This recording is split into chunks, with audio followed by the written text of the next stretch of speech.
Gammon news from Esther McVeigh. Yes.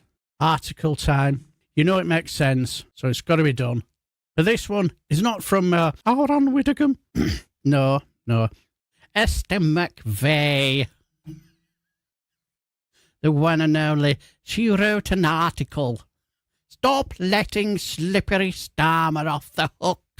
Tories and reform must face up to reality.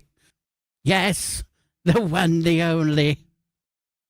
Yes, the former Minister for Common Sense. If you need to get a ministerial role for common sense, then there's not much. Then there's nothing common about sense, then, I suppose. The weekend papers should have been wall-to-wall coverage of Keir Starmer's disastrous stewardship of the UK. His never-ending U-turns now clocking up to a rate of 1 every 6 weeks. His dismantling of democracy as 4 million people are to be deprived of their role of the local elections in May, and the devastation he is heaping on pubs, hotels, cafes and the high streets, with a pub going to the wall every day. Spoken like a true Scouser, isn't she? Yes, you can hear this. She hasn't taken away her roots. Not a bit, has she? Can you imagine the conversation with her and Filibuster Phil? I bet the nights must absolutely fly by. But, yes, slippery Starmer was well off the hook as Robert Jenrick's bizarre defection stole the headlines. Be in no doubt there is bitterness when a colleague defects, when someone you thought of as one of us does the dirty and leaves you. It's like a partner having an affair and then running off with them. It's painful. Some defections seem more genuine, others more personal, and I'm afraid to say Robert's felt personal. The reality is Robert never got over losing the leadership election to Kemi Badenoch. For a while, I'm quite certain he harboured the belief he would be her immediate successor, maybe even as soon as the May 2026 local elections. As the polls immediately made difficult viewing for Conservatives, he would therefore work hard, show he was leadership material and expose Labour's failures, which he did brilliantly with energy and ingenuity. Thank God. Can you imagine Honest Bob with energy and ingenuity? Were he talking?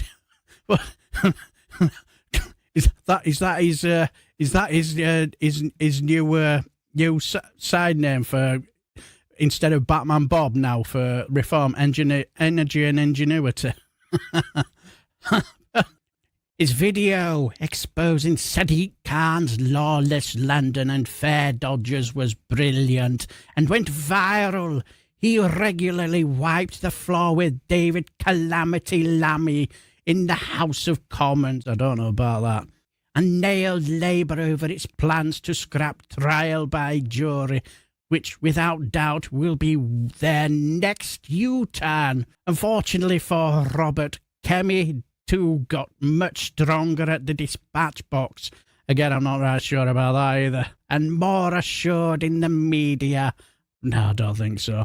Her dismantling of Rachel Reeves at the budget was a watershed moment, helping to turn the fortunes of the Conservative Party around and making her position as leader safe and unassailable. It seems this realisation caused Robert's personal ambition to get the better of him, and without the carrot of the leadership dangling, he began to plot his defection. Kemi got wind of it. Ooh. Oh, I bet that would have been a foul stench. Exposing his disloyalty and forced his hand. The great sadness of this defection is that It has taken our eye off the ball. The political battle in this country is not between the Conservative Party and Reform. I think you'll find it is. It's against this lousy government and socialism. Yes, did you know, guys, that we now have a socialist government? I bet you didn't know that. Well, according to our Esther Cruella de Ville McVeigh, we are now living in socialist times. The country's battle is with the left, and the threat of a rainbow coalition of the left that will help Labour remain in power. We saw this in the Caerphilly by-election in Wales. Plaid Cymru won and pushed Reform into second place as the left rallied around Plaid. My message is, forget Robert and Andrew Rosendale's defection. They are disappointing, but they are a political sideshow. Our focus must be on removing Starmer and this awful socialist government and getting the news coverage back on the havoc this bunch of duds is inflicting on us all. Destroyed it right at the end, but I thank you.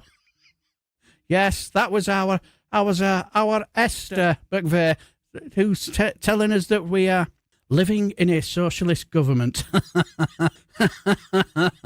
Thank you, the Frolicker, in chief, the one, the only, a true legend, that is, Mr. Daily Blase, for coming in and taking over the Larry News Studio and bringing us your very sharp and insightful version of events. Thank you, Darren, Mr. Daily Blase, for brightening up our Friday nights.